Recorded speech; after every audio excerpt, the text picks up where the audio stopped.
Yer, what's good, man? What's good? What's good? What's good? How's everybody doing? How's everybody doing, man? Happy Wednesday. Happy Wednesday. I'm so glad to be back, y'all. It's been a hot minute, man. It's been a hot minute.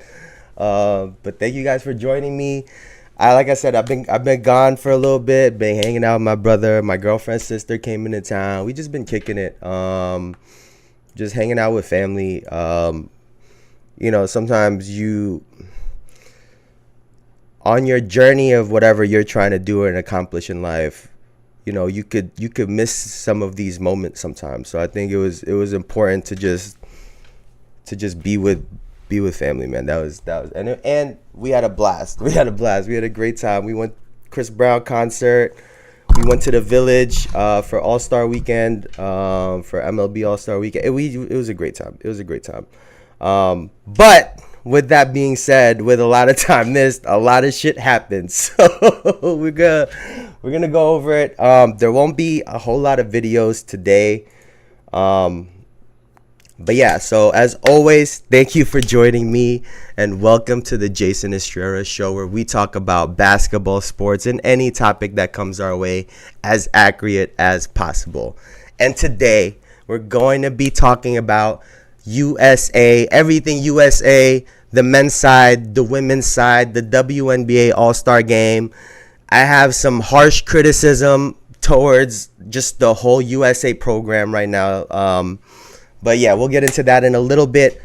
First and foremost, I know a lot of people were, this was a little bit of a topic. I'm not gonna lie, it kind of came and went.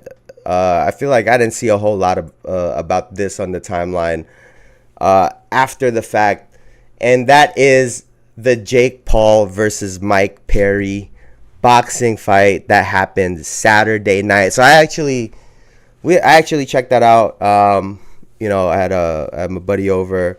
My brother was obviously here, so we actually got to watch that fight, and we saw Jake Paul dominate Mike Perry, and a lot of people were a little bit confused, I guess. A lot of people were shocked. A lot of people were calling rigged. A lot of people were calling fake. But, if you really think about this situation, right? Mike Perry wasn't great in the UFC. What was his record in the UFC? He was 14-8. 14-8 in the UFC, and he left the UFC because he was already on the decline. And I was talking about this because all of these disciplines are very different, right? Just because someone's a good striker doesn't mean that they all of a sudden translate into everything, even though it might seem like that, right? The way that they stand, their stance, the kind of punches that they throw, everything matters. And when you really think about what Jake Paul has said his game plan was going into the fight, which was to throw jabs, get behind his 1-2s, it makes sense. It makes sense, right? Because in MMA and in bare knuckle boxing, there is no fighting behind the jab. There is no, you don't have a bunch of guys throwing jabs trying to get, it's a lot of hooks, overhands, and then you get uppercuts after that. Even body shots they're just not as consistent, right?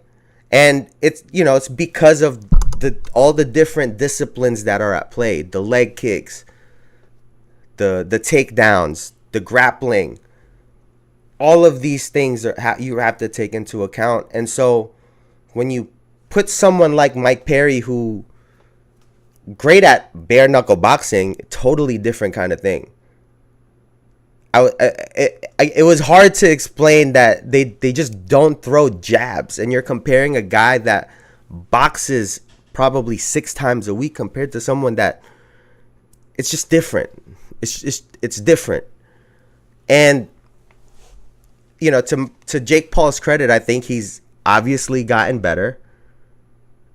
I think he's done a great job of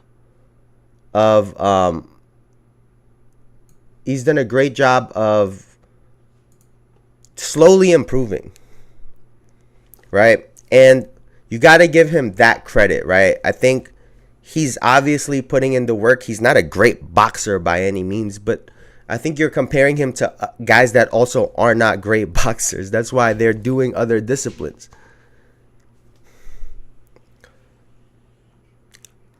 And, so that brings me to the next part, which are Jake Paul fights rigged or fake? And I have a hard time with this now because he's fought guys that have quote unquote integrity. Anderson Silva was a man that, I guess he got popped for what? For steroids or some shit at the UFC. But someone that just, he fights to fight, right? It's not necessarily about the money.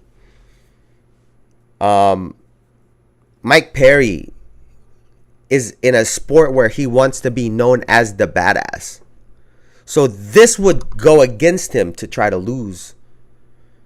And the other part is, there's no such thing as play fighting. There's no such thing as fake fighting.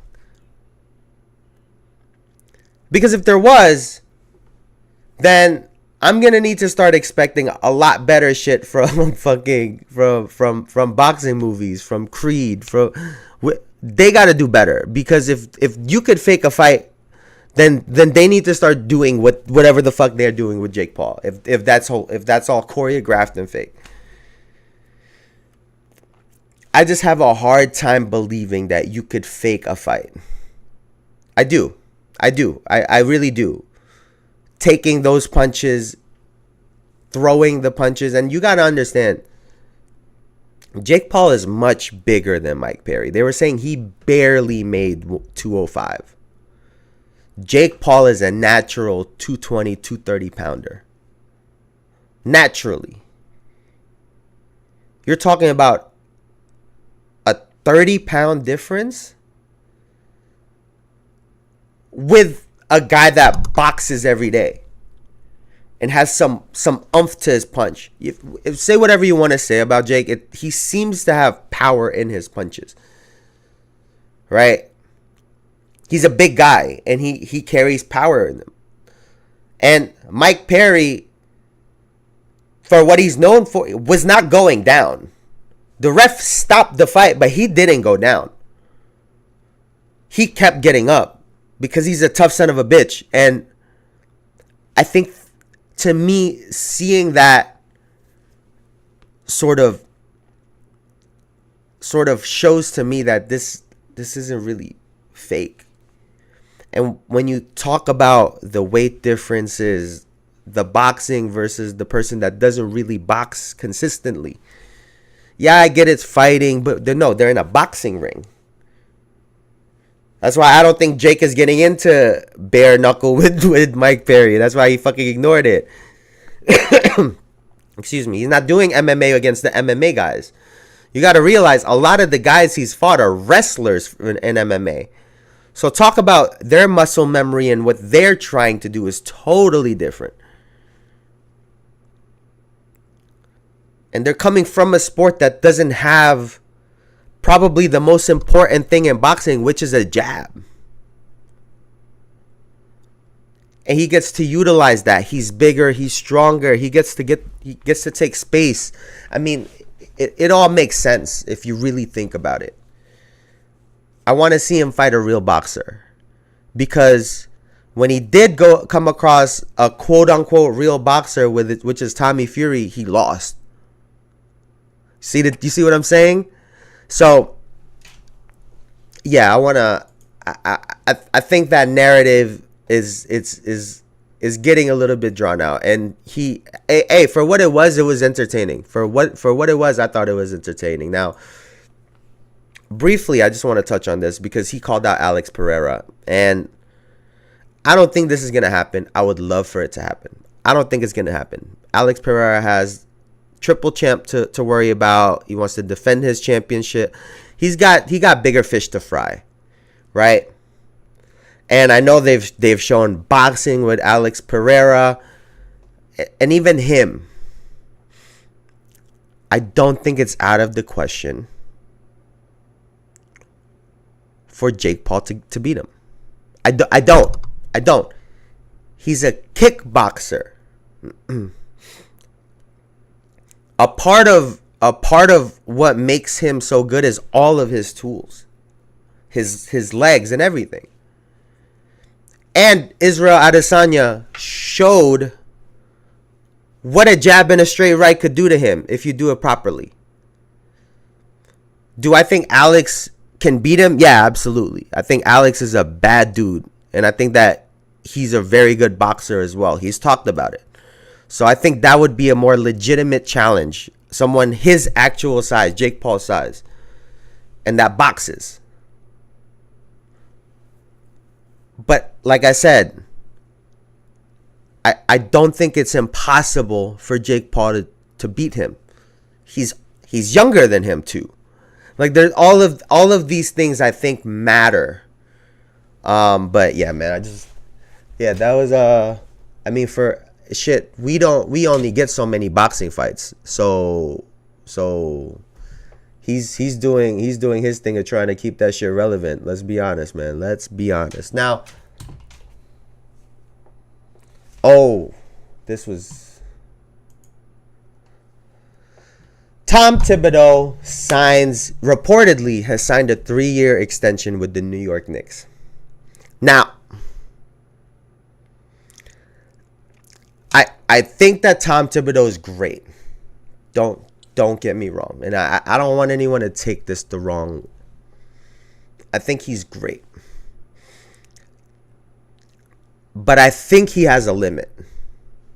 I think we've seen this with other teams, with other coaches, where someone can only get you so far. And I don't think, maybe they can get to the Eastern Conference Finals with him. They weren't healthy. I know that there's a lot of factors.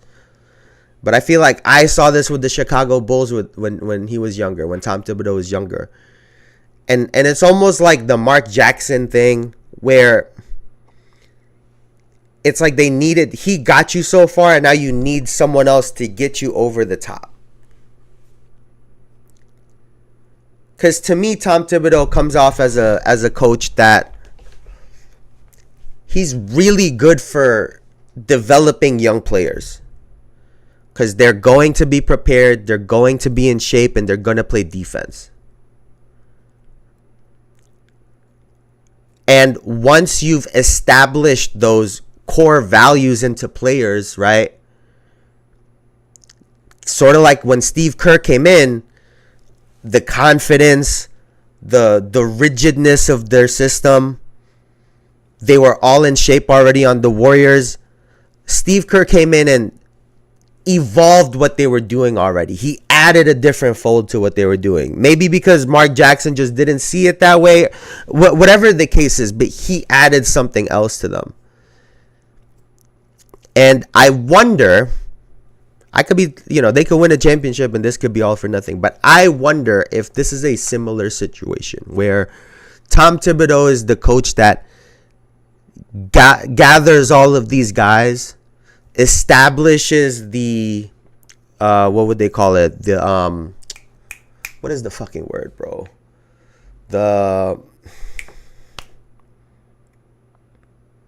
I'm blanking. But he establishes the system in the locker room, the culture. There you go. Establishes the culture in the locker room. Bro, I was blanking.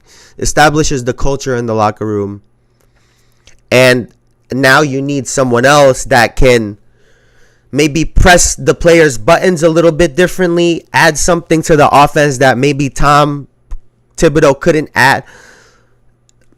I don't know. Maybe that's just me, just because I saw how things happen on the Chicago Bulls. Granted, at that time, Derrick Rose also got injured, so there is that stuff. But when I see them and the way they play offense, they just look a little bit limited sometimes. They look a little bit limited. I'm not gonna lie to you. And granted, they've added some talent, and I'm always gonna be hard on my home team because I want them to succeed and be great, right? This is just something that I wonder, because now he's signed to a 3-year deal. What happens in those 3 years, right?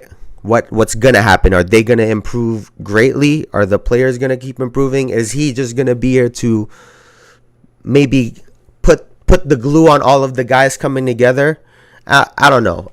But hopefully he can get us over the top. I do have my reservations. It just is what it is, man. It just is what it is. Now,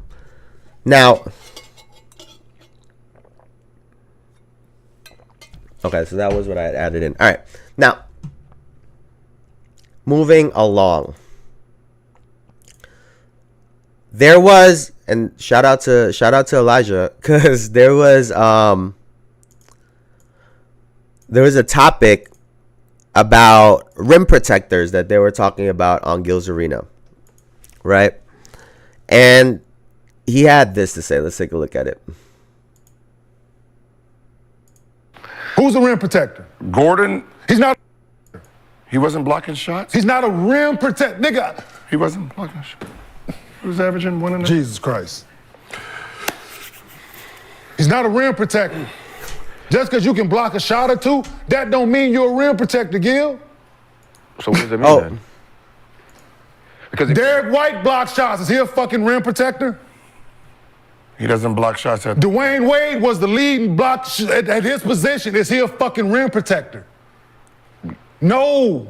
So just because you block shots don't mean you're a rim protector. So what is a rim protector then if you're not blocking shots? A rim protector is when you look, fucking Wemby is the fucking rim protector. Okay. Yes.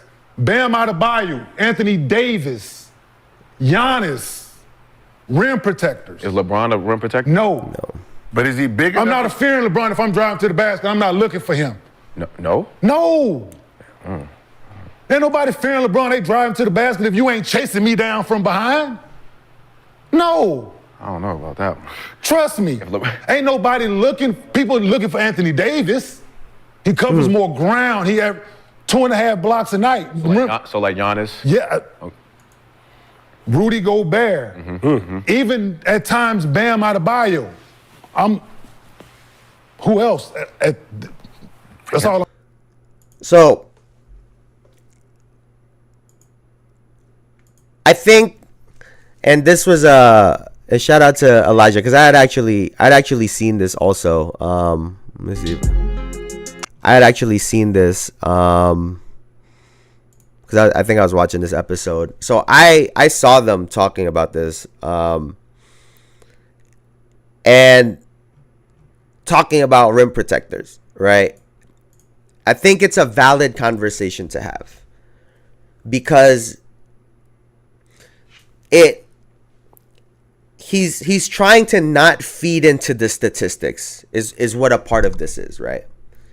Because a lot of folks nowadays will look at a stat sheet and they'll see numbers on the page and say, okay, well, this person is a rim protector, this person's good on defense, this person is da-da-da-da-da.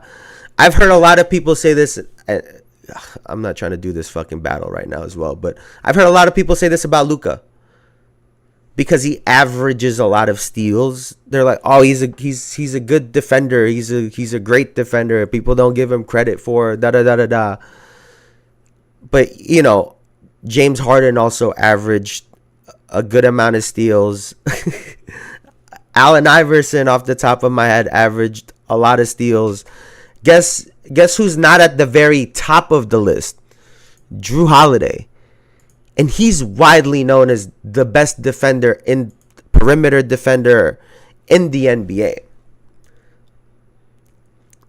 Just because you average a lot of blocks, just because you average a lot of steals, doesn't make you a rim protector or a lockdown defender.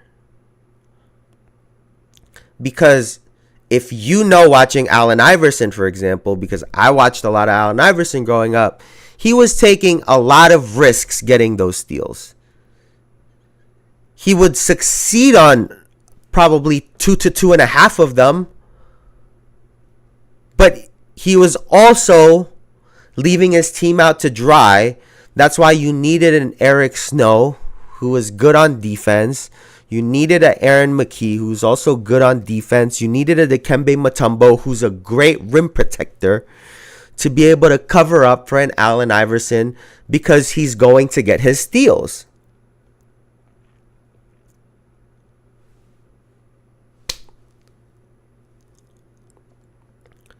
That's why they play the defense that they play with Luka. That's why they start loading up, because they know at some point he's going to reach.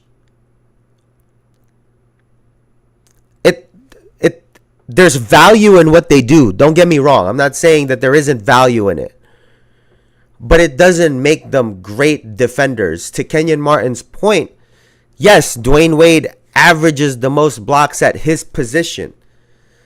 Does not make him a rim protector.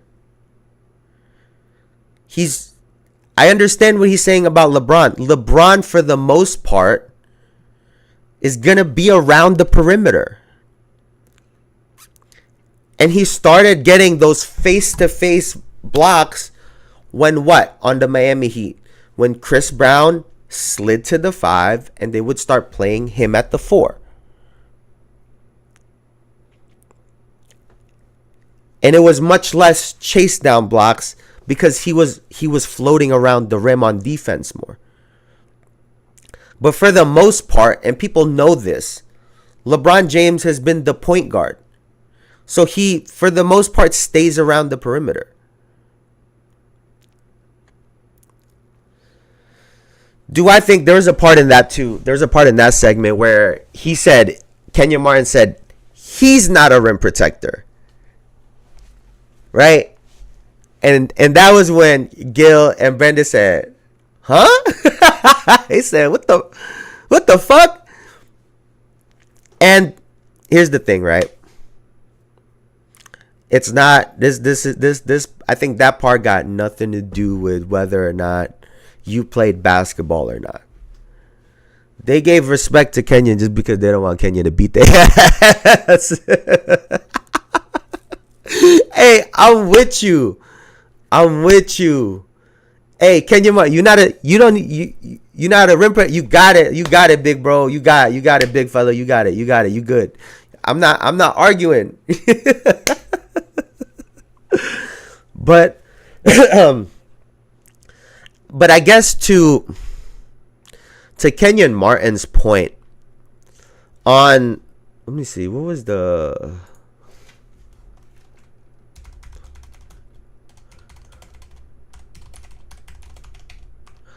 Nets roster in 2001? Let's see.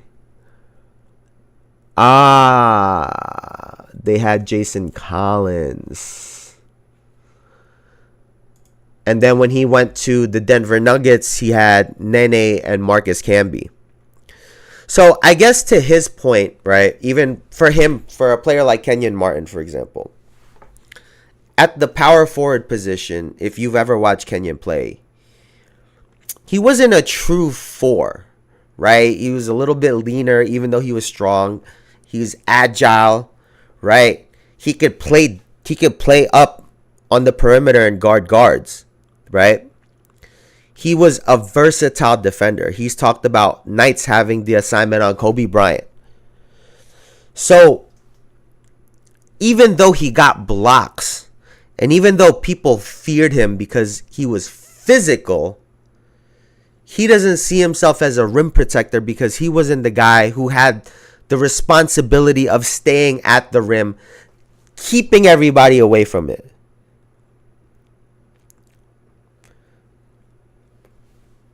He was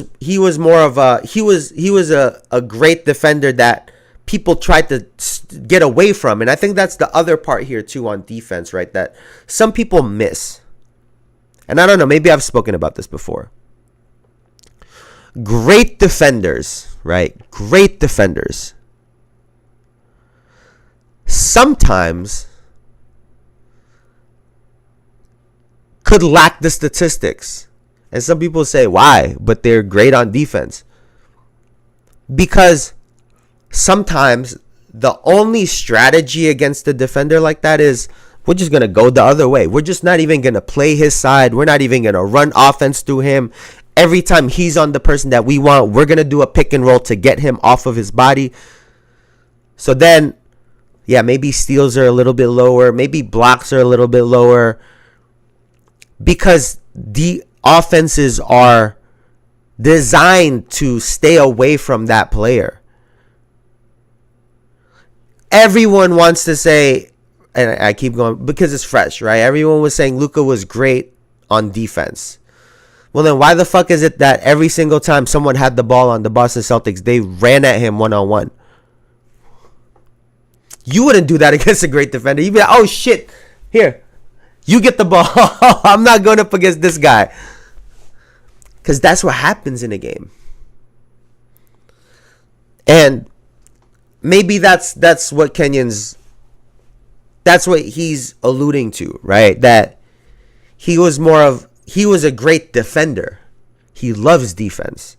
That he would do a whole lot of things. He was everywhere at one time. He always talks about communicating because he was so locked in. And just having to communicate everything on the floor, all the schemes, everything. And so he probably looks at himself differently, even though players at that time probably feared him.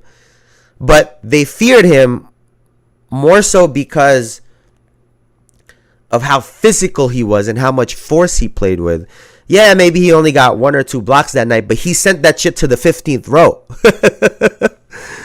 And that sticks in people's heads more than 4 or 5 little tap blocks. You know what I'm trying to say? So I think that might be what he was more alluding to.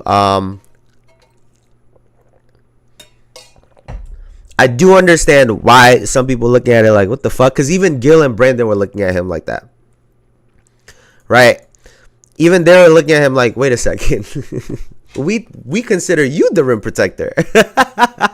And it was just funny him saying, no, I'm telling you. And they just had to sit their ass down. And I guess it was nice to see because they always say, oh, you got to shut up when it's a professional.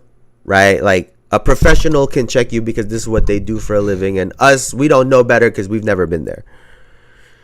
And it's fun because they do this on their show. I've seen it quite a bit where they'll check each other because they'll say, you've never been in that position, or that wasn't your role on the team, so I can speak on it, and what you're saying isn't valid. I've seen it plenty of times. They just had an argument the other week about Rashad McCants was talking about being the 15th man on the roster, and Gil was saying you were never the 15th man on the roster. I was the 15th man on the roster, and they had a whole argument and fight about it, which was really entertaining and great. But to what I'm saying right now, they speak from experience, and even they can check each other. Like a star who's never been a bench guy can't talk on bench stuff. Right? Maybe Carmelo Anthony can because he actually went through it. Russell Westbrook can because he went through it. But like a LeBron James can never talk about being a role player or a bench guy when he's been the number one option since he came into the league. And yeah, man, I think that was it's cool the conversations that they get to have on their show because it's super unique. It's super unique.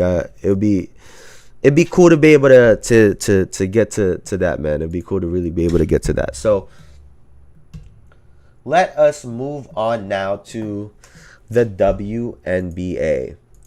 And the WNBA All Stars defeated the USA women's national team 117-109. This also happened on Saturday. On Saturday night. This was right before the Jake Paul fight. And Team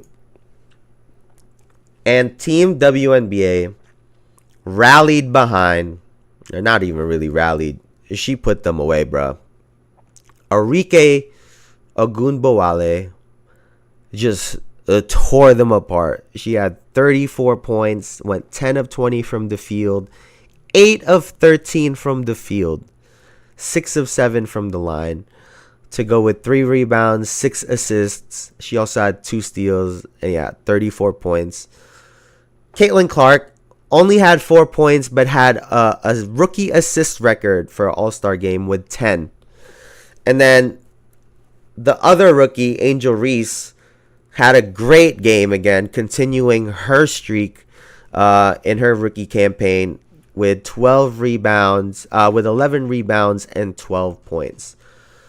On the other side for Team USA, Breanna Stewart had 31 to go with 10 rebounds and 3 assists. And Asia Wilson had 22 to go with 6 rebounds and 3 assists. And there was a point in time in that game, man. I think it was like at the end of the third quarter, and Arike was going. No, it was in the fourth, because she had already kind of cooled down a little bit, and she was still shooting.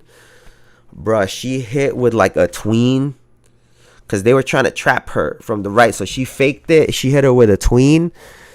She took one dribble and shot. It was like a step into the 3-point. It was a step in from the 3-point line. A one-legged jump, bro. I was like, nah, this is cold. She was doing wild shit, bro. Are you... Nah, bro. I gotta put... Bro, are you dead ass? She was wildin'. And that game, it had to have been personal, bro. It had to have been personal. Because she did this in 2021. Let me see if I have it right.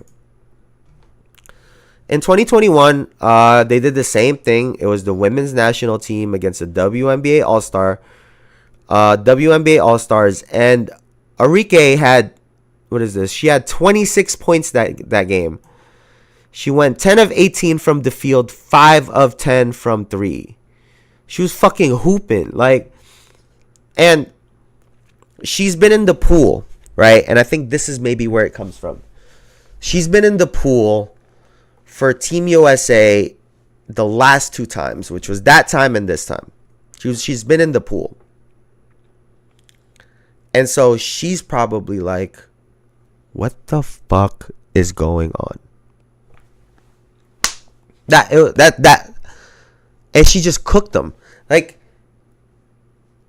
this is different, right? In the sense of like what Team USA is going to be going against in with these other national teams. They're going against a team that has 12 WNBA players. And if they did this in the NBA, it would be the same thing.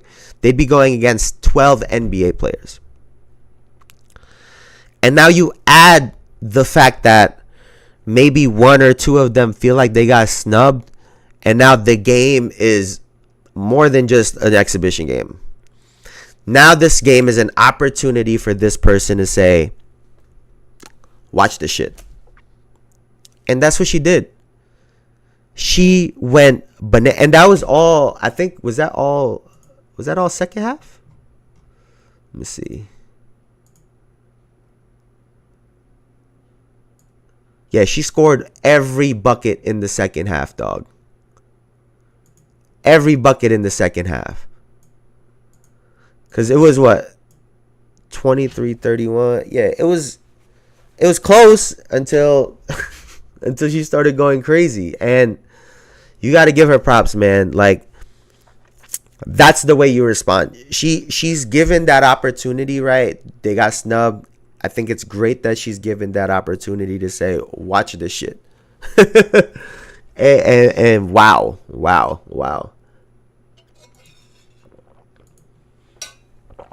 Now, like I said, we're going to be catching up on a lot. Caitlin Clark continued her record-breaking week because the game before the All-Star game, right, before All-Star break, she had the record. She broke the record, the WNBA record for assists in one game as a rookie, bro, with 19 assists. And then goes in the All-Star game and gets the rookie assist record of 10 assists in the WNBA game. one shy of Sue Bird's record in a All Star game, which is 11. And she said during the game that she was going to break the record. She was going to break Sue Bird's record because she keeps talking shit. Which leads me to the question, how many records will Caitlin Clark break? Now, for me, the important part was the Sue Bird comment. It shows an awareness, and it shows a willingness to go for it. Right? She's aware of the history of the game. She's aware of the things that these people have done, that these women have done. And for her to say it, I think shows not just the confidence, but just a player that, fuck it, I'm going to do it. I'm going to go for it. I'm trying to really cement my name in history. She's doing all the things that are kind of showing I'm trying to be the best WNBA player ever.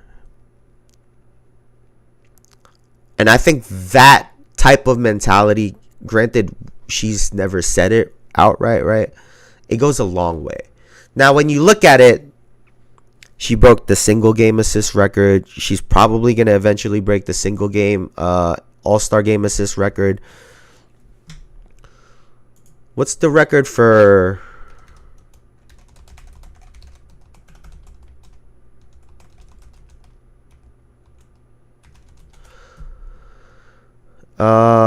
as previously mentioned, Asia Wilson and Liz Cambridge share the single game record for 53 points.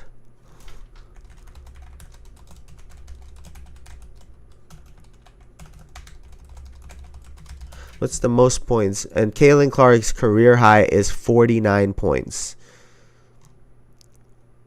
So you would imagine she'd probably go for that too. And when you think about all time, the pace that she's at, she'd probably break the 3-point record, single season and all time. She could go for the, I mean, she's gonna start, you know, God willing, she stays healthy, right? She's gonna start playing around with a lot of records in the WNBA. And from the looks of it, they're running offenses through her. She's gonna have the ball in her hands.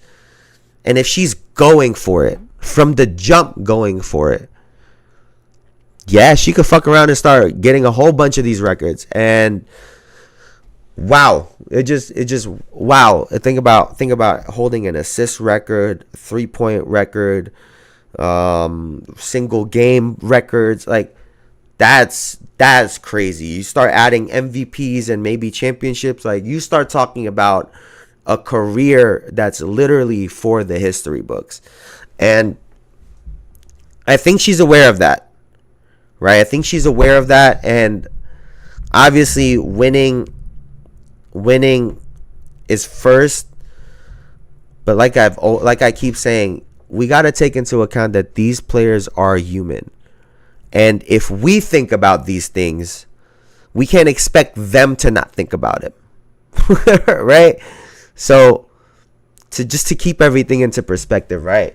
She could fuck around and really break a whole bunch of records in the WNBA. But let's move on, man. Let's move on. So, we're going to talk about how the men's national team has been barely beating these teams on their way to a 5-0 record through their exhibitions. And what was it? Germany, they beat 92-88. South Sudan, which was the big one that everybody was talking about, they won 101-100, and that was off of a last-second layup by Braun, going 1-on-1 for a layup. And you know, I'm reading a lot of the comments online, and it's 50-50, right? Half of them are saying, wait, what the fuck is going on? They should be beating these guys up. They should be da-da-da-da-da. Like, they're not dominant. And then the other half is saying, oh, well, they're testing stuff and they're trying stuff out. You know, they're barely playing hard, da-da-da-da-da. I think both can be true, though. That's the part that's the issue. I think both are true.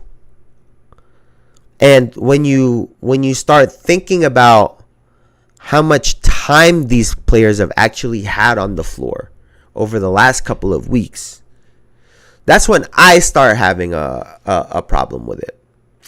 I'm all for testing out lineups. But when you have a limited amount of time to practice with these guys, wouldn't it be in your best interest to keep things as consistent as possible so that players can get the same reps with each other? They can start understanding where each other wants to play, where they like the ball, where they don't like the ball, where they're going to be on the cut. All of these little details of a game. And the funny part to me is we called this shit out all the time during the regular season. Oh, whenever a team picks up one player, we always talk about the adjustment that they got to get down, the timing. They got to learn where they... Now think about 15 guys that have to come together. And you have Steve Kerr changing lineups every fucking game, closing games out with different people every game.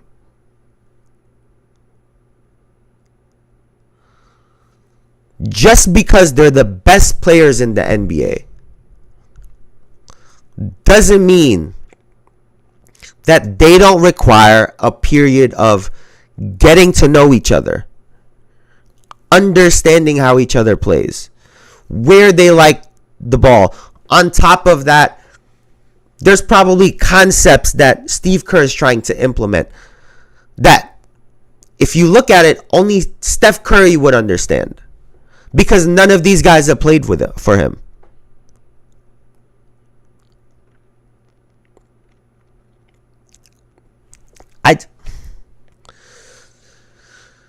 I get that in the one time that they played the MVP of the league, which was Nikola Jokic in Serbia, they blew them out. And I thought that would be the turning point. I saw this. Sudan was big. They have big players. And Team USA is playing 3 point guards.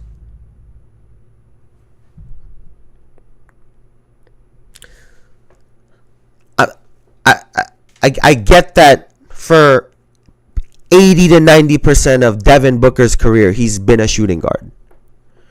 Honestly, even as a shooting guard at times, he looked a little bit small. But now we're looking at a Devin Booker that has played point guard for the last 2 years? And he's dropped weight this past offseason, or since they got bounced out. He looks a little bit thinner.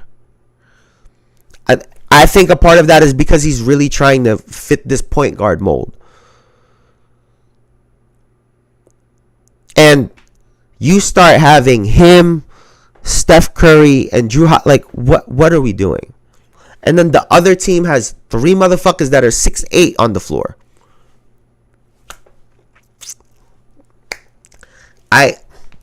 Listen, man, they could very well win the gold.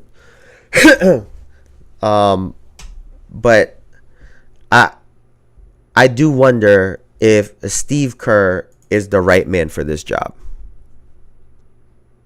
I'm sorry. I said it. I said it their first game. I said it then. And the ironic thing is, I thought that the lineup should have been set by game 2. It should have been set. Joel Embiid should be on the bench. Sorry.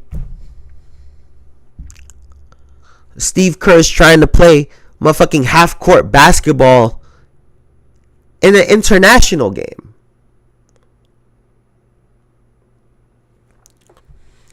And here's what I wonder about Steve Kerr, right? because I spoke about this earlier. He got to Golden State after they had already gone through a lot of major hurdles, which was getting Steph and Clay to the point where their confidence was where it was at. It took Mark Jackson calling them the best shooters ever, right? Recovering from all of those injuries, developing Draymond Green, managing those egos early on in their career.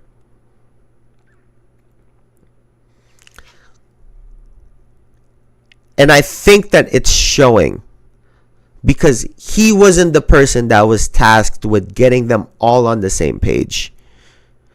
At least not initially. And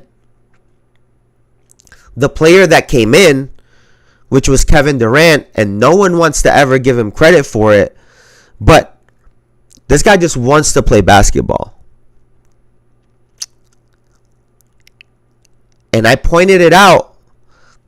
I do think that it's telling that the coach wasn't able to hold those four together. By those four, I'm talking about Steph, Clay, Draymond, and Kevin Durant.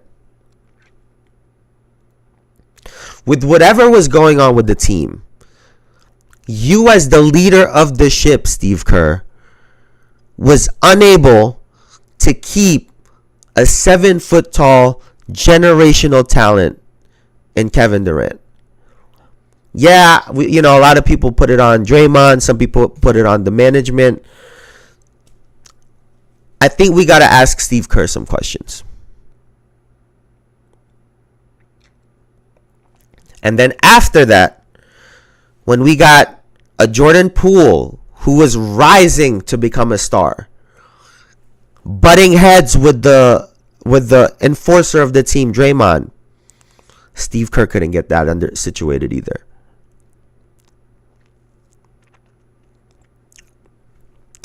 And now on this USA team, it feels like he's trying to put his imprints on this team. When the reality is this: no one really cares who coaches the team. At no point when Kobe Bryant was on that run where he had assisted or scored on every single play to win that gold, did someone say, Mike Krzyzewski made some great adjustments.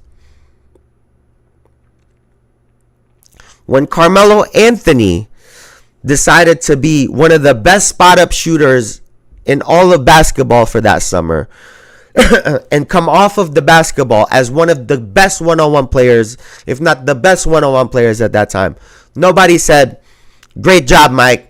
Phenomenal job. You did that shit. Nobody.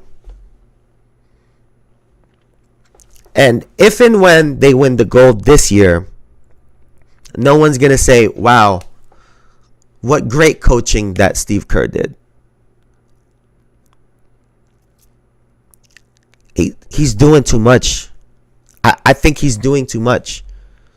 When you're talking about a bunch of personalities coming, the strongest personalities in the NBA coming together. He couldn't hold together the strongest personalities in his own locker room. And now we expect him to do it with the strongest personalities in the NBA. I don't know, man. I don't know.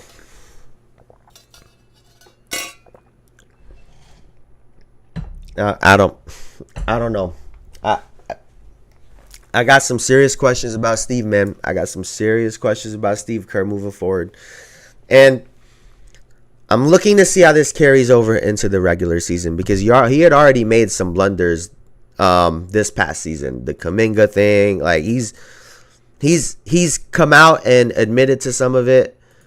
But yeah, I'm going to be watching Steve Kerr very closely this next season as well too, to see some of the things that he does moving forward, because like I said, I think he's doing some real questionable shit right now. I'm going to just be honest. He's doing some real questionable shit right now. And part of what I think he's doing wrong is he's making the game overly complicated. Team USA needs to stick to fundamentals.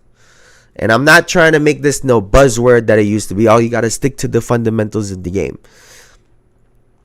What I mean by fundamentals is this. Play guys at their fucking position. Let's start that first and foremost. Right? Play guys at their right position. The point guards, two guards. Don't have no 3-point guards on the, like, let's not do none of that shit, right? No more than 2-point guards. I get that you'll probably have to have like a Drew Holiday and a Devin Booker at some point. I get it, okay? Fine. Stick to that first, right? Then the other part, put the best 5 players on the floor. I get that he's made it look very complicated, and he's made it look like, oh, we don't know who the best 5 players on the floor are. We know who the best 5 players are. Put them on the fucking floor. That's first and foremost, right? And then when the game starts, right? Because here's the thing, Steve Kerr. You've only had 3 fucking weeks to get ready for this, which is not enough time for you to start putting your Golden State Warriors offense onto guys that already have their play styles from where they come from, right? So just play some fucking basketball.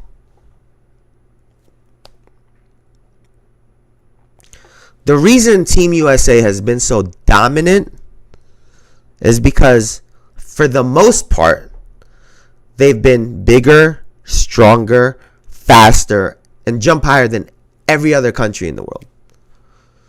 That's before you get to the, oh, they dribble better, oh, they shoot better, they have a better mid-range game. Before you even get to that other shit. What is LeBron doing at the end of games? Using his physicality, using his size and strength.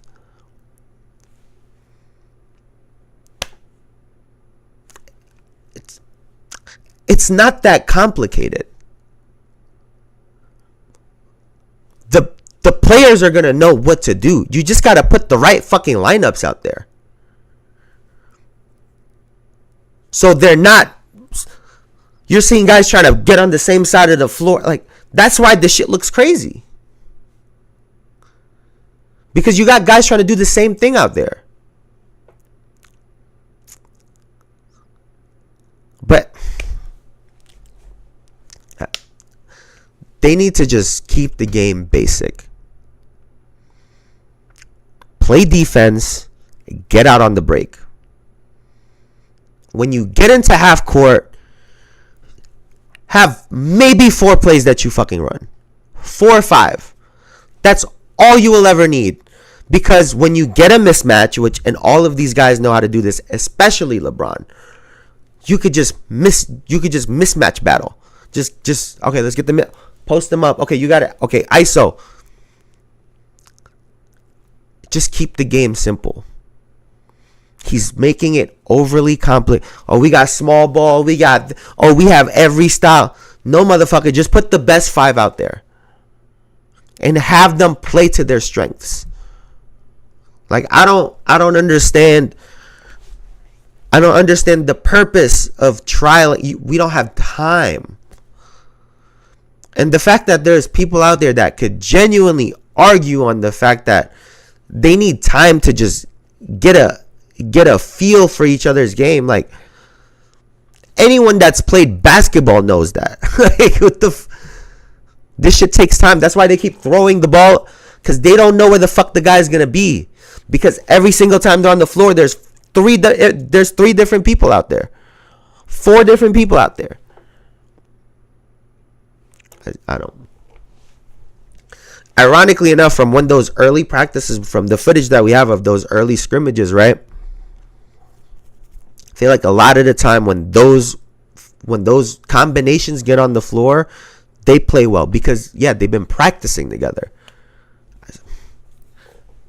I don't get this shit, man. Now,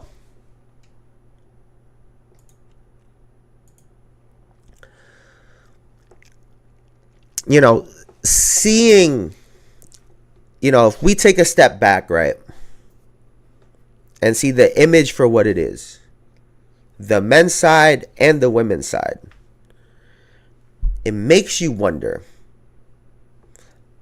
is the USA basketball program the issue?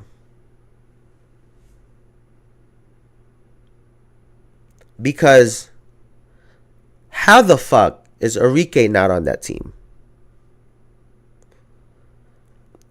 And how the fuck do you have players that don't look all the way healthy on the team for the men's side? Listen, Joel Embiid had 30-something on the Knicks on one leg. It don't mean he was healthy. That's how great these guys are. Don't mean they're healthy. Kevin Durant missed every exhibition game, trying to get him ready for the Olympics. Shouldn't he be ready already? So what are the chances he aggravates it? And if they're really slim, then why isn't he getting any burn? He don't got to play 20 minutes. He's not playing at all. Because there's politics in this, which is kind of ironic because it has USA attached to it, so there's politics involved. But there seems to be an issue with the program, right? How did they go about choosing Steve Kerr? Why isn't it a Spoelstra? You know what I'm saying? Why? I'm just curious. I'm curious. Why are you choosing these players? Why are we going with role players? Derek White and Tyrese Halliburton look so out of place when they're on the floor. They don't look comfortable. They look so out of place.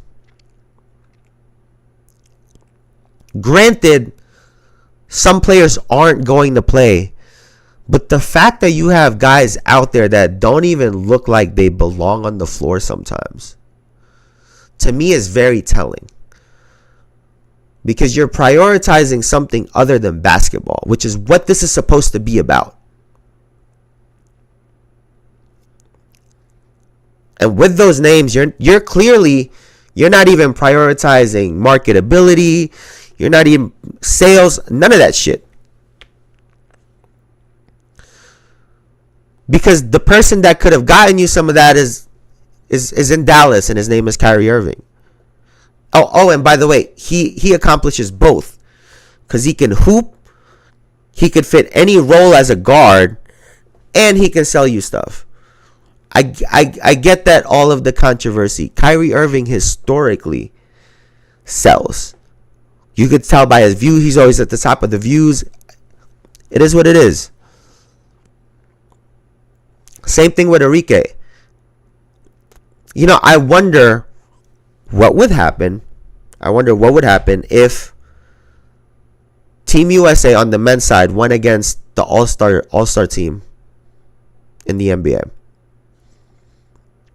So now you're talking about Jaylen Brown, Kyrie Irving on that team, and so on and so forth.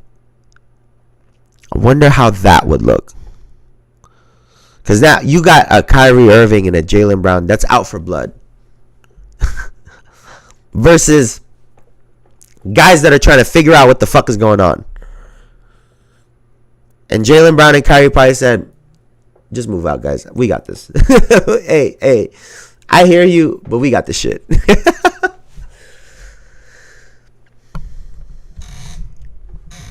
I think it's the program. Genuinely. I do. I think it's the program. And that's a systemic issue that's just gonna be a whole nother thing to tackle. But moving forward, I wonder what's gonna happen with Team USA. If they don't get gold this year, what happens? I know the women's, they beat up Germany the other night too, but What if the women's don't get gold? What happens moving forward? Who's going to get called out? Because everyone is going to call out the players. No one's going to call out the program. No one's going to call out the coaches. No one's going to call no one. That's why I'm calling them out now. Because I think that they need to be a part of this. Those close games, that's on them too. Not just the players. I think that I don't think they're managing this shit properly, but hey, man, it is what it is. Now, hey, thank you guys. We're back. We're back again. We're back to the regularly scheduled program. We're back to the shit. But yes, please like, comment, subscribe, all that good shit, because it really helps the channel out. I really appreciate you guys hanging out with me today. I will be back tomorrow. We're back. Like I said, we're back to it. The games, the actual Olympic Games are about to start. So we're going to be tuning into that. Be talking some more off-season hoops. But yeah, we're back to the shit, man. I'm back. Thank you guys for hanging out with me. Excuse me. Thank you guys for hanging out with me. And as always, you could have been anywhere on the internet, but you were here with me. And I really, really appreciate you for that. So thank you guys for watching. I'll see y'all tomorrow, man. Peace. Thank you.